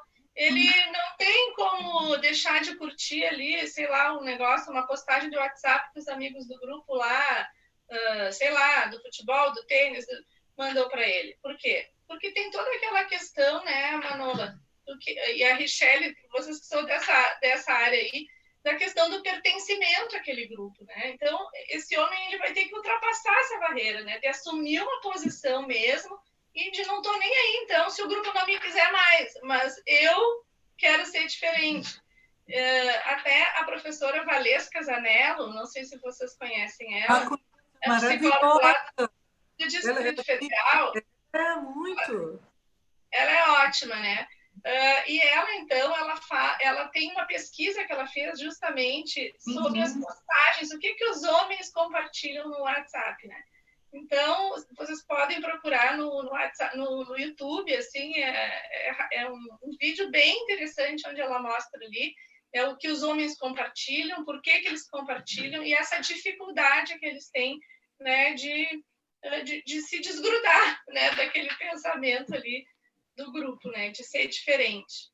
Então, e o trabalho em grupo que a gente trabalha é com a metodologia do Pichon Rivière, né, dos métodos dos grupos operativos, justamente com esse objetivo da gente falar também dessa questão das masculinidades, né, das novas masculinidades e da possibilidade dessa transformação muito contribuindo, então, né, não do individual, mas do que o grupo, o coletivo ali pode contribuir para essa transformação e, acima de tudo, para a autorresponsabilização, né? Porque é muito importante que o indivíduo, que esse grupo atue nesse processo do indivíduo se reconhecer, né? Porque eles chegam lá achando que eles não praticaram nada, que eles nem sabem por que eles estão lá, não sei por que a Luísa me mandou para esse grupo, porque eu isso, porque eu aquilo, porque eu sou um pai maravilhoso, porque eu trabalho 20 horas por dia, só durmo 4 horas, eu pago todas as contas da casa, né? Eu nunca deixei de dar um eletrodoméstico para minha mulher de Natal, no dia dos namorados, no dia do aniversário dela. Eu sou ótima. Né? E aí? Mas Magélia, eu queria acrescentar um outro grupo, que é o grupo das mulheres, né? Porque nós ficamos sempre com o olhar, e é natural que a gente olhe a função masculina, que nós olhemos, então, como é que os homens reagem ao machismo, etc, etc, etc. Mas esses grupos de prevenção, eles também são dirigidos, e há alguns, a essas mulheres que ainda sofrem em silêncio, antes das coisas estourarem, né? Antes de chegar lá na vara de violência doméstica, antes de chegar na delegacia, essas mulheres, elas precisam ter um espaço, ter uma compreensão do seu sistema interno, porque algumas se colocam em situações de risco, inconscientemente escolhem aquele que vai lhe machucar. Isso aí é uma coisa muito louca, mas é absolutamente presente e verdadeiro, né? Então, que nós tenhamos a AA, né? O AA hoje, claro, talvez não seja uma comparação feliz, mas eu me permito fazê-lo, o índice de aspas, cura, né? Eles dizem que não tem cura do alcoolismo, o AA no mundo inteiro é reconhecido, esse benefício e esta ajuda. E por que o AA dá certo? Porque as pessoas os seus iguais se reúnem, eles colocam suas entranhas ali, sem julgamento, e lá há um processo que não importa aqui a gente conversar sobre ele. Mas, da mesma forma, essas mulheres que se sentem violadas, violentadas, seja fisicamente, seja verbalmente, terem esse espaço de fala, né? de pensar, porque ali tem todo um sistema interno que a faz ficar lá, né? A faz permanecer naquele casamento, naquela relação, naquele namoro, e um prazer, de novo, é uma coisa masoquista, mas há também um certo prazer desse recebimento desta dor, dessa infringência desta dor. Ela se sente culpada e até loucamente merecedora, né, Mauá? Eu acho importante, deixa eu só fazer uma observação. Acredito muito em grupos homogêneos, tanto que a nossa colega acabou de falar do sucesso de grupos homogêneos, né, de homens. Essa questão de você se identificar a partir das questões do outro, isso cria um vínculo quase que indestrutível, né, de pertencimento e de elaboração. Agora, é claro que a questão do masoquismo é uma das faces, mas quando a nossa colega Margele falou das famílias, e ela falou 2 vezes de família, né? A gente não pode negar, quando ela falou de transgeracionalidade, né? E depois falou daquela que foi escolhida para não receber herança, que seria a filha do sacrifício, a irmã que seria sacrificada. Nós temos que entender também sobre vários ângulos, não é? Essa questão da destrutividade e da escolha pelo sofrimento fica mascarada pela tal responsabilização onipotente. Eu vou curá-lo dessa agressividade. Só eu sei falar com ele. Ele é assim mesmo. Espera aí, que acalma. Espera aí, calma. Não é? Não, ele me ama, né? Ele me bate, mas ele me ama. Né? Então, de certa forma, é uma perda narcísica muito grande quando você reconhece que não tem esse poder de transformar o outro. Né? Uma dos sofrimentos que eu percebi quando ia visitar os abrigos, as mulheres que estavam em locais onde não poderiam ser encontradas, né, com seus filhos, não era tanto a perda material. Algumas vinham de casas e passavam com os filhos a dormir em quartos coletivos, porque a vida estava em perigo pelas ameaças, né, que o marido fazia. Mas era esse luto de uma relação idealizada, onde a posição de se responsabilizar, a crença onipotente de se responsabilizar pela transformação do outro, era muito investida, e investida de um certo valor. Então, meu lugar naquela relação é recuperar o outro, né? Então, eu percebi que a dor maior era do luto dessa imagem idealizada né, do que da questão material. Muitas tinham saído de casas assim, e estavam lá, num quarto comunitário, com criança, com tudo, né, escondidas. Né? Uma pergunta da Suelen. Doutora Mageli, pode repetir o nome da professora a qual fez a indicação a respeito do vídeo do YouTube?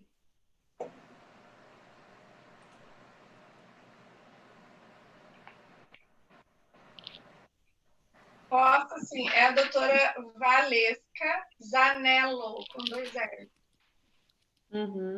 Valesca. Valesca. Zanello. Tá. Zanello. Renata, não gostaria de falar?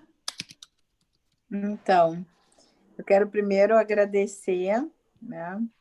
Já que eu tenho a oportunidade de estar com o microfone aberto, agradecer imensamente a Manola pela aula de psicanálise, né, nessa noite, a Mageli pela, né, oportunidade oportunidade que nós estamos tendo de ouvi-la com toda a experiência desses vários anos à frente da vara de violência doméstica, né? E a Aliane, já membro da casa, membro da Horizontes, trazendo esses questionamentos jurídicos. Eu fico pensando uma questão assim de tudo que nós falamos, né? E que a Manola tão brilhantemente colocou assim, através dessa questão do trauma, né? Esse aspecto da culpa. Eu ouvi essa semana de uma paciente que foi estuprada, né? O incômodo dela frente ao caso, Mariana Ferrer, e dizendo assim, viu por que eu não denunciei? Né? Como que eu vou denunciar? Então, assim, a culpa e os efeitos disso, né, na nossa sociedade. Então, eu queria, se ainda os colegas pudessem falar um pouquinho disso. E outro aspecto, se ainda a gente pudesse comentar um pouquinho, assim, quando eu fiz o contato com a Mageli, né, e convidei para esse evento, conversamos rapidamente, uma das coisas que nós conversamos ao telefone foi essa ideia de que a transmissão da violência, ou desse machismo, na verdade, da cultura machista, se dá muito pelas mulheres, né? Porque são as mulheres que criam os homens, os filhos homens e as filhas mulheres também machistas. Claro que hoje isso já mudou bastante, mas ainda essa transmissão, né? Então, enfim, como é que a gente poderia também trazer um pouquinho esse assunto ainda nos nossos minutos aí finais, né? Nos encaminhando para o encerramento, como é que a gente poderia trazer esses aspectos? E mais uma vez agradecer a vocês três pela brilhante noite, assim, e a Richelle, mais uma vez, pela coordenação. Obrigada.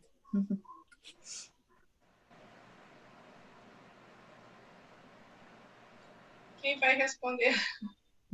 Eu acho que nós três, cada um responde um pouquinho, para se despedir.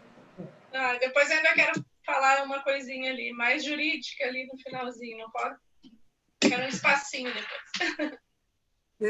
Então, eu vou falar duas coisas, né? Assim, primeiro, da Zanello, tá?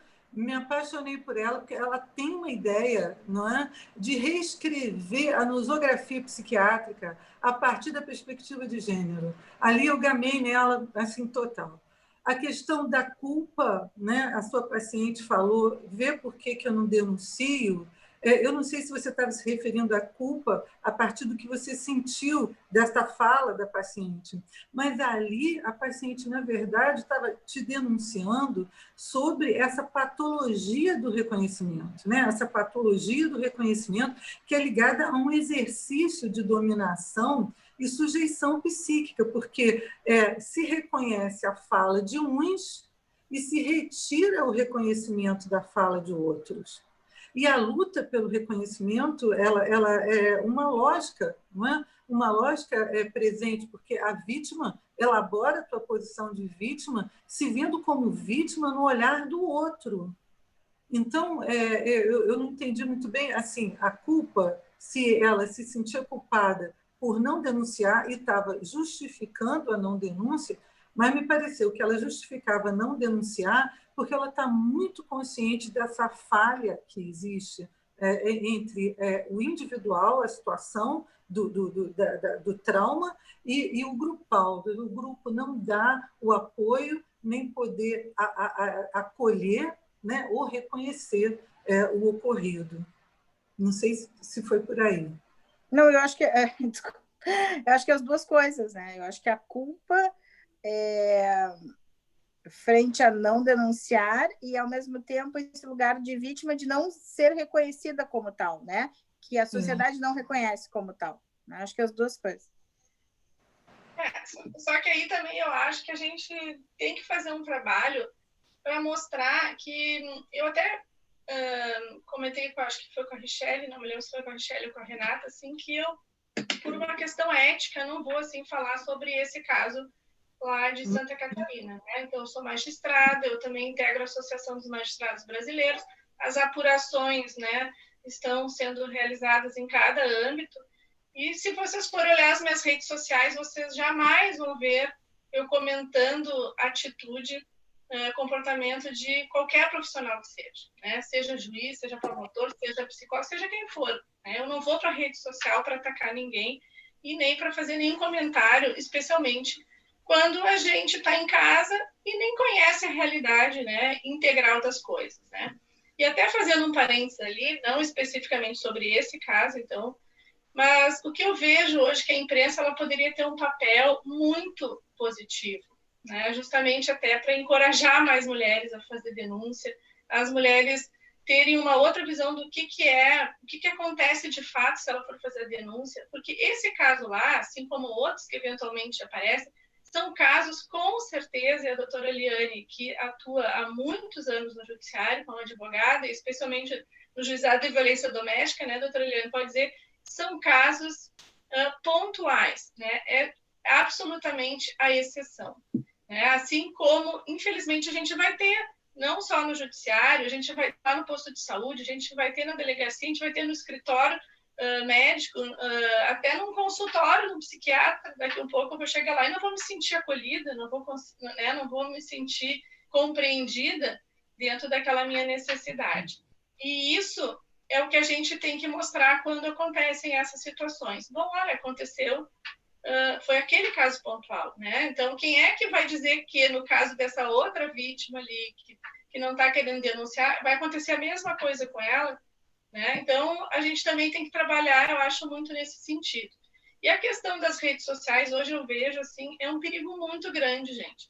Olhem, nesse caso específico ali, não tratando do que aconteceu na audiência, mas vejam, a manipulação que aconteceu desde a origem. Então, a gente teve um vício gravíssimo na origem, que foi o quê? A Intercept, por exemplo, plantar aquele tal estupro culposo, que hoje as pessoas até hoje continuam escrevendo artigo no jornal, fazendo campanhas e passeatas falando no estupro culposo, e que ele não está escrito em lugar nenhum, a não ser pela imprensa, né, que disse claramente que inventou aquilo para chamar atenção.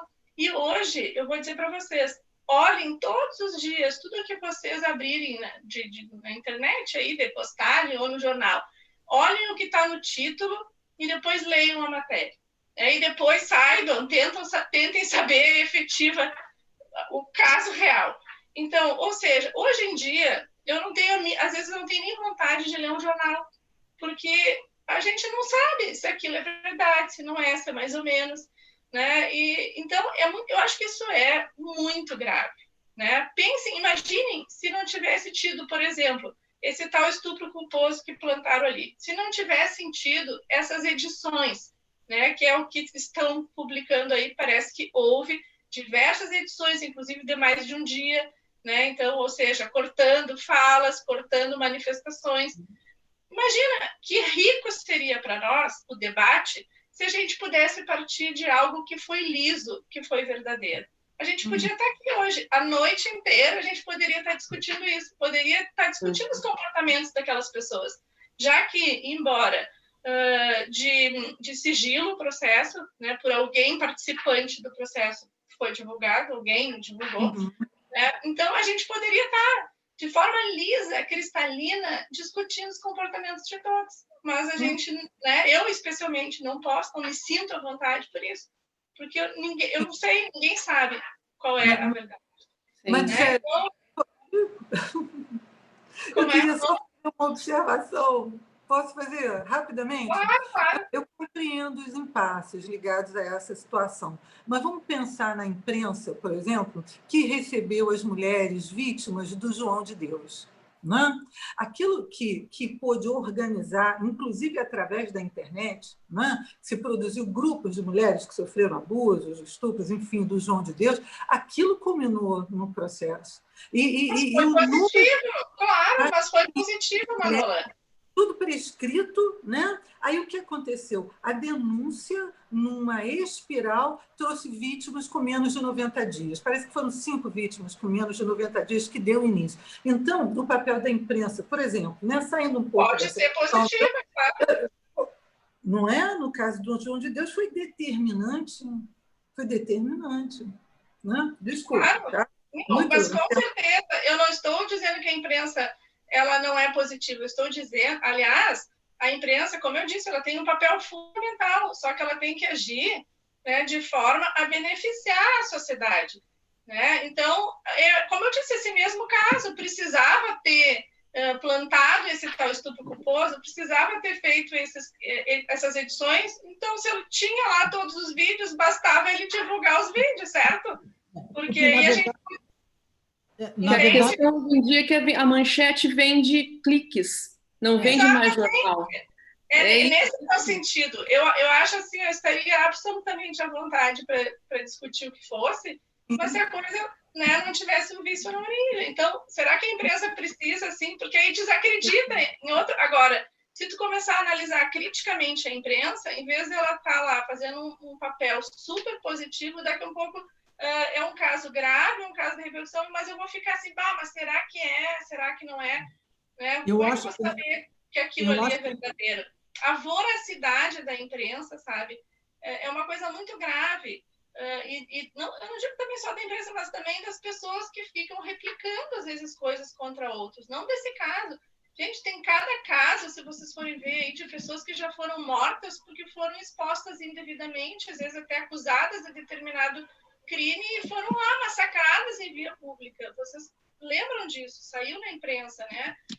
E depois a pessoa não tinha nada que ver, fizeram um retrato falado, as pessoas acharam que era o vizinho ali, massacraram, mataram a pessoa. Então, vejam assim, ó, o nosso compromisso, né? Nós não temos que ter essa voracidade. E hoje, essas redes sociais, aconteceu um negócio já pá. As pessoas têm uma liberdade, se dão uma liberdade de criticar o outro, de xingar o outro, de fazer julgamento sobre o outro, e às vezes nem conhece a pessoa. A gente vê em quantos casos ali que as pessoas nunca nem viram aquelas pessoas e nem sabem a história e estão ali criticando. Um caso nosso aqui do Rio Grande do Sul, que foi bem comentado, que foi aquele do júri, em que a mulher era vítima de tentativa de feminicídio e durante o júri ela foi lá e deu um beijo no réu, lembram? Lembro. Lembram disso? Então foi um caso, eu escrevi um artigo para 0 Hora sobre isso, porque, né, obviamente, não tinha dúvida, estava ali, né, a foto. Então, o meu artigo foi: parem de julgar as mulheres. Porque o que acontecia? Se vocês fossem olhar ali a 0 Hora, os comentários horríveis que foram feitos ali, né, contra aquela mulher. Ninguém conhecia aquela mulher, ninguém sabia a história de vida daquela mulher. Por que ela estava se comportando assim naquele momento ali, no julgamento, que talvez do homem que, apesar de tudo que ela viveu, talvez seja o homem que ela escolheu e quer ficar o resto da vida dela, né? Talvez ela quer um homem diferente, ela aposta que ele vai ser diferente, né? Então, cabe a nós, que a gente nem conhece, a gente não sabe nada, chamar ela de tudo aquilo que ela foi chamada, gente. Vocês imaginem o sofrimento dela por ter passado por toda aquela violência, e aí a violência que toda a sociedade estava impingindo a ela. E, inclusive, muitas pessoas eram mulheres. Eu até no meu artigo eu citei várias frases, assim, ó, que agora não tenho ele aqui, mas, assim, frases que as pessoas escreviam na rede social. Aquilo me revoltou muito. Eu me lembro que eu estava em viagem, assim, eu estava no ônibus viajando e comecei a escrever. Aquilo que eu comecei a ver, eu fiquei revoltada. Pessoal, estamos nos dirigindo para os momentos finais. Eu gostaria, sim, se as convidadas têm alguma coisa a mais para acrescentar, para depois eu fazer o chamamento para o próximo evento da semana que vem. Deixa eu só, Richelle, desculpa que eu tinha dito ali que eu ia falar, que uma das participantes aqui tinha falado também que naquela audiência específica ali de Santa Catarina, que não tinha outra mulher na audiência. Tá? Mas, assim, só para explicar assim, como é que é o sistema de justiça. A gente não tem como escolher, eu quero uma juíza mulher para julgar meu caso. Eu quero uma juíza negra. Eu quero uma juíza indígena. Eu quero um promotor, né, branco, negro, escolher. Ou eu quero uma promotora. Eu quero um defensor público masculino ou feminino, ou homossexual, ou o que seja. Né? Ou eu quero uma mulher trans, porque eu sou uma mulher trans e eu acho que só uma juíza que é trans é capaz de reconhecer, né, que eu tenho os meus direitos. Então, não é assim. Né? O processo ele é distribuído conforme a competência, né? Conforme o fato, tem competências determinadas. E aí, pode ser um juiz, pode ser uma juíza, pode ser promotor, pode ser promotora, defensor público ou defensora. O único profissional que a gente efetivamente pode escolher pelo sexo ou pelo gênero é o advogado ou a advogada que a vítima, né, e o réu vão contratar. Né? Então, faz parte do sistema. Né? A gente não escolhe, justamente porque o sistema de justiça ele tem que ser imparcial. Né? E também, de outra forma, eu trago para uma reflexão aqui. Quem é que disse aqui, se tivesse uma mulher sentada lá na cadeira do juiz, ou uma mulher sentada na cadeira do Ministério Público, ou os defensores públicos fossem mulheres, que não ia haver também fala preconceituosa, comportamento preconceituoso. E é isso que a gente falou ali também da questão do comportamento, né, das mães. Então, essa questão do machismo, ele está presente em todos nós, não interessa se é homem ou mulher. Se fosse assim, também eu penso, então, homem não vai poder ser ginecologista, né? Então a gente vai ter que abolir nas faculdades de medicina, homem não pode ser ginecologista, mulher não pode ser urologista. Né? E a gente sabe que não é assim que acontece, nem por isso os profissionais deixam de ser profissionais, né, qualificados, né, dentro das suas áreas. É isso. Obrigada. Mais algum comentário? Senão eu gostaria de comentar, para terminar, sobre o beijo no agressor. Não é? Eu acho que, de alguma maneira, a gente precisa também pensar na questão da revitimização, porque é um fenômeno social frequente, não é? Há muitas retiradas de queixas, né? Denúncias de retiradas de queixa, revitimização, e esse beijo, eu acho que retrata muito aquilo que esse autor, né, da vergonha traumatogênica, coloca como sendo a ilusão da transformação trágica. A transformação trágica é quando você chega numa situação limite e que, por essa situação ser limite, você recua e, de alguma maneira, você investe a fantasia de um recomeço. Você investe a fantasia de uma transformação ligada a uma possibilidade de renascimento. Então, isso é muito característico do ciclo da violência, muito característico, não é? De que você, então, acha que a cada vitimização a coisa vai mudar. Né? Então, me pareceu o beijo ali muito cristão, né? Mas também muito dissociado. Né? É muito interessante você escolher um companheiro que te agride. Eu não sei que imagem de homem, não é para relacionamento amoroso, a não ser, né, que realmente a gente possa estudar de que forma a mulher contribui e quais são os mecanismos de defesa ligados à impossibilidade de separação das situações e das relações violentas. Né? Manola, acho que a gente não vai terminar nunca mais isso, sabe? Não. Na verdade, eu adoro essa área, sabe? Quando a gente fala da psiquiatria, da psicologia, da criminologia, isso me encanta. Mas, assim, agora eu me lembrei também que a Safiotti fala também das relações fixadas, né? Esses comportamentos, assim, violentos, né? Que justifica ou sei lá, uma forma também da gente reconhecer por que as mulheres, né, acabam, e os homens também, porque muitas vezes essas relações, as mulheres também são violentas, as mulheres agridem, e mesmo assim os homens também permanecem nessa. Mas, essa Fiote é maravilhosa, tipo precursora, né? E tem algo dela que chama muita atenção, né? Que é o conceito de subjetividade sem autonomia. Não? Então, essa questão da subjetividade sem autonomia está muito ligada à revitimização. Eu adoro essa Fiote.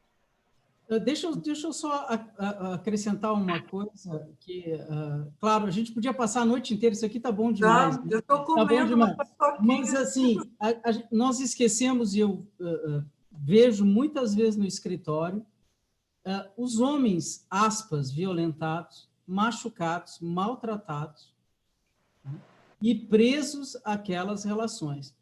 Porque, senão, nós vamos, ao contrário, ficarmos sexistas, né? Se nós olharmos só com o olhar feminino. Há muitos homens. Claro que a agressão feminina é diferente, mas tem muito homem apanhando na cara quase todos os dias, né?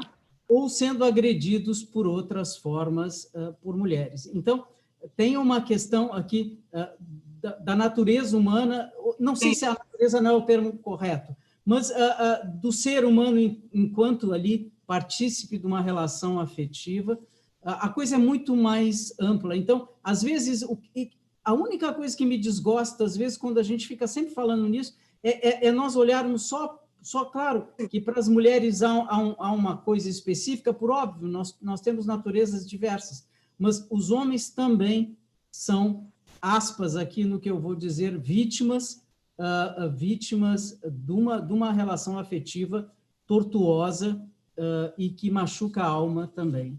Tá? E são estuprados. Eles são estuprados. Assim, o que se vocês ouvissem, imagino que ouçam nos seus consultórios, muitos homens literalmente apanhando. E por vergonha também não denunciam, por vergonha seus amigos do bar, os seus amigos do clube, ninguém sabe. Devem apanhar também. Quem sabe seus terapeutas e seus advogados. E olhe lá. Tá? Liane, a última vez que tu vieste, eu deixei o convite no ar, que era para a gente seguir conversando. Estamos hoje aqui. Então, eu vou deixar o convite já às 3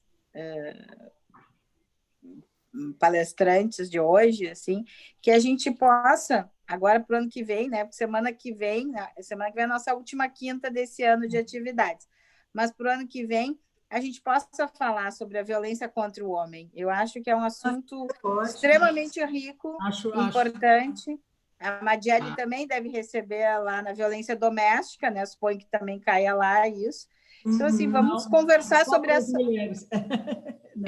Não? Lá não. Não, lembra que eu estava falando da questão das competências, né? Então, a competência... Mas não é violência doméstica também? Não, a Lei Maria da Penha é só que a Lei Maria da Penha protege apenas as mulheres. Então, o Juizado de Violência Doméstica ele foi criado a partir da Lei Maria da Penha, não só para tutelar as mulheres. Mas é bem importante até esclarecer aqui que se o homem é vítima, ele também tem o direito. Claro, ele vai ter que ultrapassar, como eu vi ali, alguém pelo machismo, porque o homem não chora, o homem isso, o homem não aquilo. Mas ultrapassado isso aí, ele tem o direito, ele vai lá, vai registrar a ocorrência, o processo dele só não vai tramitar no juizado da violência doméstica, vai para uma vara criminal ou para um juizado especial criminal, conforme o delito que foi praticado pela mulher. Então, vai ter a tutela também, até medidas de proteção que são similares às medidas protetivas da Lei Maria da Penha, o homem também pode pedir. Né? Só que não vai ser com base na Lei Maria da Penha, vai ser com base na legislação processual penal ou lá na lei, da Lei 9.099. Então, assim, eu até vou compartilhar aqui com vocês, eu tive um caso também, que eu estava no plantão, daí no plantão aqui de Porto Alegre, há muitos anos atrás, aí o plantão recebe tudo, né? Civil, crime, o que for, e teve um caso de um homem que foi pedir a tutela, né?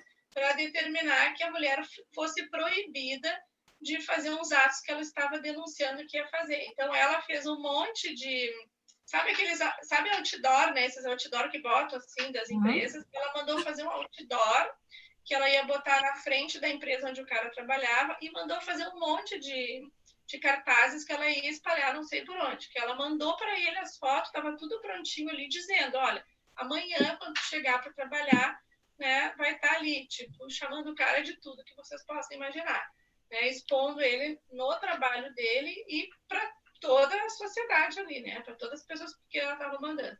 Então, eu deferi, né, a tutela de emergência ali que ele solicitou para impedir aquela mulher de fazer a divulgação daquele material ali. Então, tem sempre a proteção, porque ninguém é mais que ninguém.